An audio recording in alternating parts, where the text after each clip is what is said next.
আজকে প্রচুর পরিমাণে রোদ উঠেছে, তাই মাছ মারা নিয়ত পুকুরের চারপাশ দিয়ে জাল হাতে নিয়ে আমি হাঁটা শুরু করলাম। হাঁটতে হাঁটতে দেখি অনেকগুলো টাকি মাছের ফাঁস। তাই আমি জাল নিয়ে পুকুরে নেমে গেলাম টাকি মাছের ফাঁসটি ধরার জন্য। টাকি মাছের ফাঁসটি মোটামুটি অনেক বড় হয়ে গেছে, এখন প্রায় খাওয়ার উপযুক্ত। তাই টাকি মাছের ফাঁসটি আজকে ধরবো, সেই সাথে বড় টাকি মা মাছটিও ধরার চেষ্টা করব।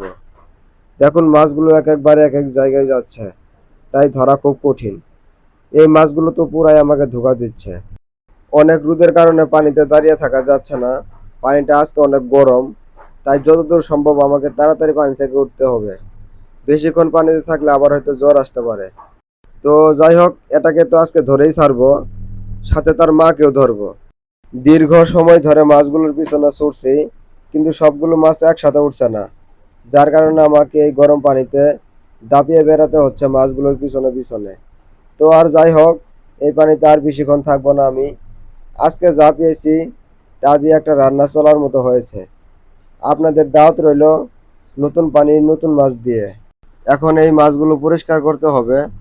দেখুন মাছের চেয়ে ময়লা আবর্জনাই বেশি দেখা যাচ্ছে। মাশাআল্লাহ, অবশেষে টাকি মাছের ভাঁজটি ধরতে সক্ষম হয়েছি, তবে বড় টাকি মাছটি ধরতে পারি নাই। তো মোটামুটি যে পরিমাণে মাছ পেয়েছি তা দিয়ে আজকে মজার একটি নতুন খাবার হবে। আসলে এগুলো মাছ তো আর কিনতে পাওয়া যায় না। ধন্যবাদ আপনাদেরকে সম্পূর্ণ ভিডিওটি দেখার জন্য।